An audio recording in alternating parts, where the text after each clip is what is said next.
آپ کو کہ یہ جو ترسیلات زر اس میں کافی کمی ہوئی. ہم آپ کو بتاتے تھے کہ جی ترسیلات زر بیسیکلی ریمیٹنسز ہوتی ہیں، یعنی کہ سمندر پار مقیم جو پاکستانی ہیں زر دنیا کے جو ہے نا، اس مختلف سے آپ ممالک کو میں پرانے زمانے میں جو خزانے زر زیور زیور اس کا زمین خیال آتا ہے. زر یہ جی نہیں پاکٹ میں 10 کا نوٹ پڑا ہے، 20 کا یا زر 100 کا نوٹ پڑا ہے. وہ اپنے زر، اپنے وہ حساب سے پتہ ہی نہیں، زر وہ ہوگا. زر فیل نہیں میرے خیال ہوتا. میں سکے لے کے چلیں وہ زیادہ فیل ہوتا ہے نا، وہ زنبیل میں اس ہمارے کے ہوں اندر ایک 10 ویٹ 10 بھی کے ہوتا ہے. ہاں، وہ چھن چھن بھی کرتے چھن ہیں. چھن کے تو بھی. زر کی ایک اس سے جو ہے نا اصل اصطلاح تو نہیں. بہرحال بات یہ ہے کہ اس زر میں جو کہ باہر سے آتا ہے وہ کرنسی سالڈ ہوتی ہے، تو اس میں کمی ہوئی ہے. برآمدات میں کمی ہوئی ہے، یعنی کہ ہماری ایکسپورٹس میں کمی ہوئی ہے تھینکس ٹو اسحاق ڈار صاحب.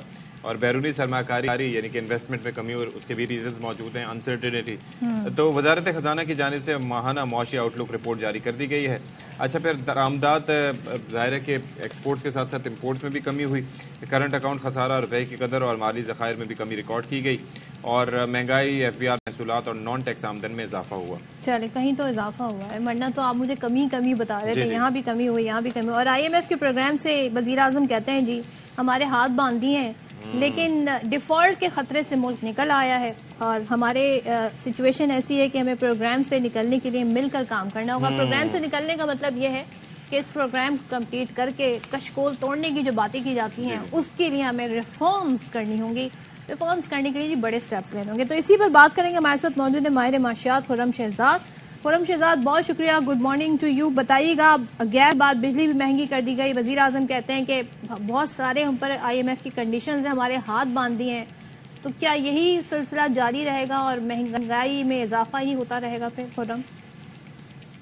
جی السلام علیکم اینڈ گڈ مارننگ. وعلیکم بالکل دیکھیں، بات یہ ہے کہ یہ تو آئی ایم ایف نے پہلے آپ سے کہہ دیا تھا کہ جو سبسڈیز ہیں ان کو کم کرنا ہے. خاص کر جو توانائی پہ سبسڈی آپ دیتے ہیں، انرجی پہ دیتے ہیں، یعنی کہ بجلی آپ مہنگی بناتے ہیں سستی بیچتے ہیں، گیس آپ مہنگی بناتے ہیں سستی بیچتے ہیں، تو اس کو آپ مارکیٹ پرائس پہ لے کر آئیں، یا اپنی جو کاسٹ ہے اس کو ایٹ لیسٹ پورا کریں، تاکہ جو آپ قرضہ لے رہے ہیں وہ اس طرح سے سبسڈیز میں نہ ضائع کر دیں، بلکہ اپنے آپ کو بہتر کرنے میں کریں.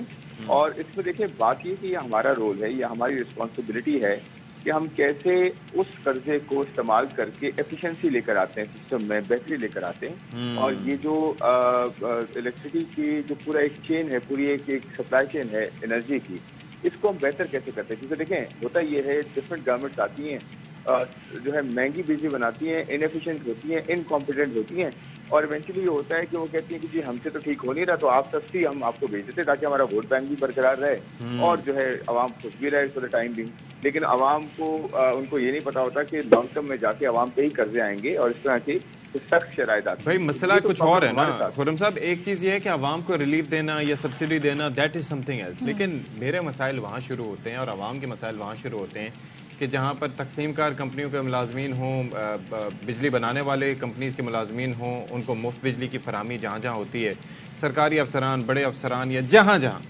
یو نو وٹ آئی مین، تو وہاں جہاں پر مفت بجلی دی جاتی ہے، ایک جانب ملک جو ہے وہ کافی قرضوں کے بوجھ تلے دبا ہوا ہے، معیشت چلانے کی کوئی سمت نظر نہیں آتی. دوسری جانب ریلیف اور سبسڈی اور ساری جو ہے وہ بہتری ان لوگوں کے لیے جو آلریڈی پریولیجڈ ہیں. تو یہ بھی تو تھوڑا چینج کرنا ہوگا ہمیں. یہ تھوڑا نہیں، یہی چینج کرنا ہے. ایکچولی دیکھیں بات ڈس بیلنس ہی تو ہے. یہ ایکویشن جو ہے ٹھیک نہیں ہے نا، کہ ایک طرف دیکھیں چاہے وہ انرجی کی سبسڈیز ہوں، اگر آپ جو ہے گورنمنٹ مشینری کے اندر ہیں تو آپ کو ہر طرح کی مراحت ملتی ہیں. ایگزیکٹلی. آپ ایک عام آدمی ہیں تو آپ کو ہر طرح کا نقصان ہوتا ہے. آپ سیلری کی ایگزامپل لے لیں. آپ کی جو سیلری ہے اگر 2 لاکھ سے اوپر ہے تو اب 2.5% اور ایڈ ہو گیا، اور اس 2.5% ایڈ کرنے کے بعد آپ یہ کہہ رہے ہیں کہ 35% ہم گورنمنٹ کے امپلائیز کو جو ہے وہ سیلری بڑھا رہے ہیں، 30% بڑھا رہے ہیں، 25 بڑھا رہے ہیں. تو جی کون فنڈ کر رہا ہے گورنمنٹ کے خرچوں کو؟ پرائیویٹ سیکٹر فنڈ کر رہا ہے، پرائیویٹ سیکٹر انڈیویجولس فنڈ کر رہے ہیں، سیلری کلاس فنڈ کر رہی ہے. تو یہ ایکویشن ہی ٹھیک نہیں ہے. ہم تو یہ کہہ رہے ہیں کہ پہلے آپ ایکویشن ٹھیک کریں. اس میں ہوگا یہ کہ ایکچولی جی جو سول سرونٹس ہیں یا جو بھی گورنمنٹ کے امپلائیز ہیں یا گورنمنٹ کے ساتھ ڈائریکٹ انڈائریکٹلی جو ہے وہ ایسوسیٹڈ ہیں، ان کی پینشن سے لے کر ان کی سیلری سے لے کر ان سب کو ریشنلائز کریں، ان کے لیے بھی فائدہ ہے.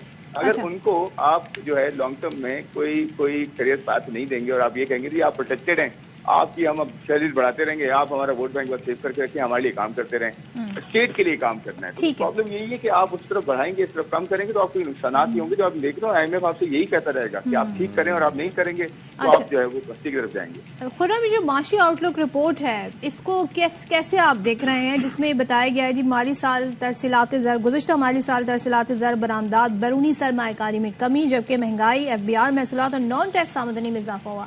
کیا یہ صورتحال باعث تشویش ہے؟ ایبسولوٹلی. آپ یہ دیکھیں کہ اس رپورٹ کے ساتھ آئی ایم ایف کی آپ نے ایک فل رپورٹ ہے جو وہ اپنا ریویو کرتا ہے, جب آپ اپنا پروگرام لے لیتے ہیں تو آپ کو ایک آؤٹ لک دیتا ہے کہ آپ کی جو ہے کیا کس طرح سے قرضے رہیں گے, کیسے آپ کی محصولات رہیں گی, ٹیکسز کیسے رہیں گے, کیسے شرح نمو رہے گی, کیسے جو ہے وہ آپ کے ایک عام آدمی کو نقصان ہوگا, فائدہ ہوگا. آپ وہ اٹھا کے دیکھیں تو اگلے 2 سے 3 سال آپ یہ ایکسپیکٹ ہی نہ کریں. مے بی میں تھوڑا جو ہے وہ نیگیٹو ساؤنڈ کر رہا ہوں گا, لیکن حقیقت یہ ہے کہ آپ کے پاس قرضے اتنے زیادہ ہیں کہ آپ کے پاس روم ہی نہیں ہے کہ آپ جو ہے کوئی اس طرح کی چیز کر سکیں جس میں آپ اپنے خرچے بڑھاتے رہیں اور ٹیکسز بے تحاشا لگاتے رہیں. آپ کو میں یہ بھی بتا دوں کہ اگلے جو 2 کوارٹرز ہیں, یہ جو شروع ہو چکا ہے کوارٹر, اس کا جب ریویو ہوگا نا, جب کیئر ٹیکر گورنمنٹ ہوگی اور ریویو ہوگا, آپ دیکھیے گا کتنا ٹف ٹائم ملے گا ہمیں. اور ہو سکتا ہے میں بھی I hope I am going to be wrong, لیکن میں آپ کو یہ بتا دوں کہ ٹیکس کے ٹارگیٹس پورے نہیں ہوں گے تو مزید ٹیکسز بھی لگائے جا سکتے ہیں,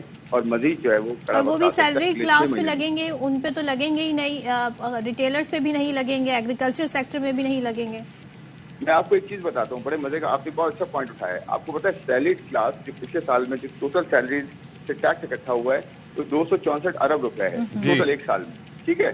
اور اس کے اگینسٹ جو ریٹیل سیکٹر ہے, ہول سیل ریٹیل ملا لیں اور ایون ایکسپورٹ سیکٹر کی آپ ٹیکسز ملا لیں, ان سب سے ملا کے 90 بلین روپیہ جو ہے وہ ٹیکس دیا ہے. اور سیلریڈ کلاس اکیلے نے بیچارے نے جو ہے 264 ارب روپے ٹیکس دیا, جو 200% زیادہ ہے ان 2 بڑے سیکٹر سے.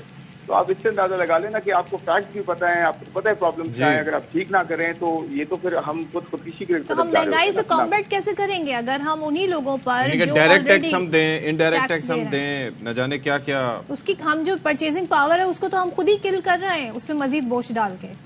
ایبسولوٹلی. دیکھیں پرچیزنگ پاور ہر ملک کا ایک طاقت ہوتی ہے. اگر پرچیزنگ پاور آپ کی نیچے جاتی رہے گی, آپ کبھی بھی بڑے کنٹریز میں نہیں آئیں گے جو دنیا کو چینج کرتے ہیں, دنیا کو بہتری کی طرف لے کے جاتے ہیں, اپنی قوم کے لیے, اپنی جنریشنز کے لیے جو ہے وہ بہتری کرتے ہیں. تو پرچیزنگ پاور اس کی بہت اچھا آپ نے یہ پوائنٹ نوٹ اس کو ورڈ یوز کیا کہ پرچیزنگ پاور یہ بہت امپورٹنٹ ہے, کیونکہ دیکھیں انفلیشن تو بڑھتی ہے لیکن پرچیزنگ پاور ساتھ بڑھے گی نا تو انفلیشن کو خود بخود جو ہے وہ مات ملتی ہے اور ایک عام آدمی لڑ سکتا ہے انفلیشن کے ساتھ. انفلیشن کو صرف کم کرنا امپورٹنٹ نہیں ہے, پرچیزنگ پاور بڑھانا امپورٹنٹ ہے گروتھ کے تھرو, اور گروتھ سسٹینیبلٹی کے تھرو آتی ہے. وہ صحیح جگہ ٹیکس لگانے سے آتی ہے اور اپنے خرچے کم کرنے کی وجہ سے آتی ہے. بیسک دیکھیں ایکویشنز ہیں تو مشکل راکٹ سائنس نہیں, اگر سمجھ میں آ جائے گی تو ہم بہتر ہو جائیں گے, نہیں آئے گی تو ہم پستی کی طرف جاتے رہیں گے. چلیں لیٹس جسٹ ہوپ. ہم صرف امید ہی کر سکتے ہیں جی کچھ ایسے ریفارمز ہوں جس سے باقاعدہ ان ایشوز کو ایڈریس کیا جا سکے. Thank you so much Khurram Shahzad.